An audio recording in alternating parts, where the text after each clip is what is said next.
जय श्री श्याम दोस्तों, आस्तिक कहानियों में आपका स्वागत है। हरतालिका तीज की व्रत की कथा। ये भाद्रपद शुक्ल पक्ष तृतीया को मनाई जाती है। एक बार भगवान शिव ने पार्वती जी को उनके पूर्व जन्म का स्मरण कराने के उद्देश्य से इस व्रत के महात्म की कथा कही थी। श्री भोले शंकर बोले, हे गौरी, पर्वतराज हिमालय पर स्थित गंगा के तट पर तुमने अपनी बाल्यावस्था में 12 वर्षों तक अधोमुखी होकर घोर तप किया था।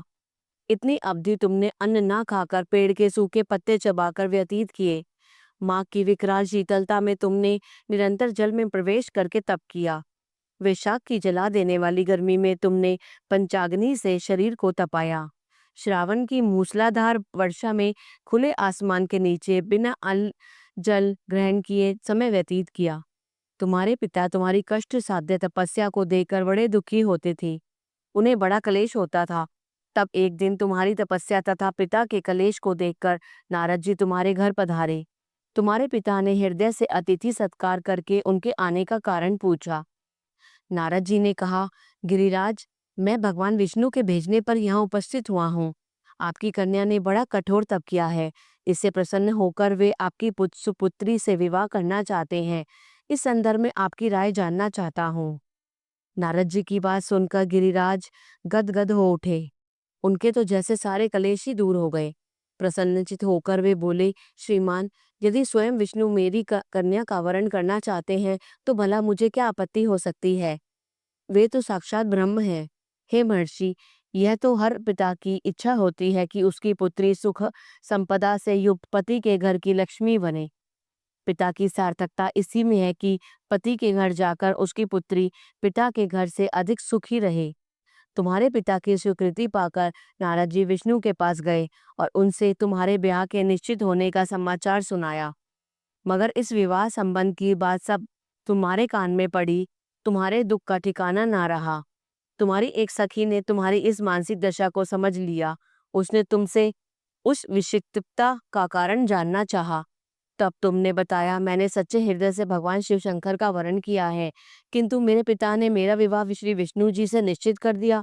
मैं विचित्र धर्म संकट में हूँ, अब क्या करूँ। प्राण छोड़ देने के अतिरिक्त अब कोई भी उपाय शेष नहीं बचा है। तुम्हारी सखी बड़ी ही समझदार और सूझबूझ वाली थी। उसने कहा, सखी, प्राण त्यागने का इसमें कारण ही क्या है। संकट के मौके पर धैर्य से काम लेना चाहिए। नारी के जीवन की सार्थकता इसी में है कि पति के रूप में हृदय से जिसे एक बार स्वीकार कर लिया, जीवन पर्यंत उसी से निर्वाह करे। सच्ची आस्था और एक निष्ठा के समक्ष तो ईश्वर को भी समर्पण करना पड़ता है। मैं तुम्हें घनघोर जंगल में ले चलती हूँ, जो साधना स्थली भी हो और जहाँ तुम्हारे पिता तुम्हें खोज भी ना पाए। वहां तुम साधना में लीन हो जाना। मुझे विश्वास है कि ईश्वर अवश्य ही तुम्हारी सहायता करेंगे। तुमने ऐसा ही किया। तुम्हारे पिता तुम्हें घर पर ना पाकर बड़े दुखी एवं चिंतित हुए। वे सोचने लगे कि तुमने ना जाने कहाँ चली गई हो। मैं विष्णु जी से उसका विवाह करने का प्रण कर चुका हूँ। यदि भगवान विष्णु बारात लेकर आ गए और कन्या घर पर ना हुई तो बड़ा अपमान होगा।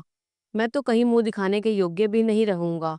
यही सब सोचकर गिरिराज ने जोर जोर से तुम्हारी खोज करवानी शुरू कर दी। इधर तुम्हारी खोज होती रही और उधर तुम अपनी सखी के साथ नदी के तट पर एक गुफा में मेरी आराधना में लीन थी।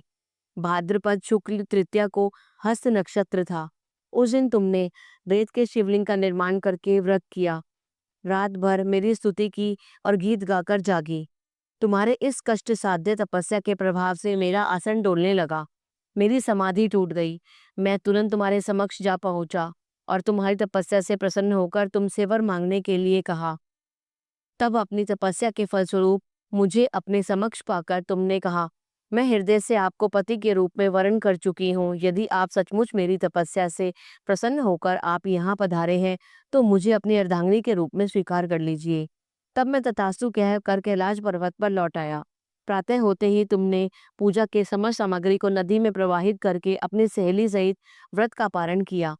उसी समय अपने मित्र बंधु व दरबारियों सहित गिरिराज तुम्हें खोजते खोजते वहां आ पहुंचे और तुम्हारी इस कष्ट साध्य तपस्या का कारण तथा उद्देश्य पूछा। उस समय तुम्हारी दशा को देखकर गिरिराज अत्यंत दुखी हुए और पीड़ा के कारण उनकी आंखों में आंसू उमड़ आए। तुमने उनके आंसू पोंछते हुए विनम्र स्वर में कहा, पिताजी, मैंने अपने जीवन का अधिकांश समय कठोर तपस्या में बिताया है। मेरी इस तपस्या का केवल एक ही उद्देश्य है कि मैं महादेव जी को पति के रूप में पाना चाहती थी। आज मैं अपनी तपस्या की कसौटी पर खरी उतर चुकी हूँ। आप क्योंकि श्री विष्णु जी से मेरा विवाह करने का निर्णय ले चुके थे, इसलिए मैं अपने आराध्य की खोज में घर छोड़कर चली आई। अब मैं आपके साथ इसी शर्त पर घर जाऊंगी कि आप मेरा विवाह विष्णु जी से न करके महादेव जी से करेंगी। गिरिराज मान गए और तुम्हें घर ले गए। कुछ समय के पश्चात शास्त्रोक्त विधि विधान पूर्वक उन्होंने हम दोनों का विवाह सूत्र में बांध दिया। हे पार्वती, भाद्रपद की शुक्ल तृतीया को तुमने मेरी आराधना करके जो व्रत किया था, उसी के फलस्वरूप मेरा तुमसे विवाह हो सका। इसका महत्व यह है कि मैं इस व्रत को करने वाली कुंवारियों को मनवांछित फल देता हूँ। इसलिए सौभाग्य की इच्छा करने वाली प्रत्येक युवती को यह व्रत पूरी एक निष्ठा तथा आस्था के साथ करना चाहिए। ओम नमः शिवाय। जय श्री श्याम। अगर आपको ये कथा पसंद आए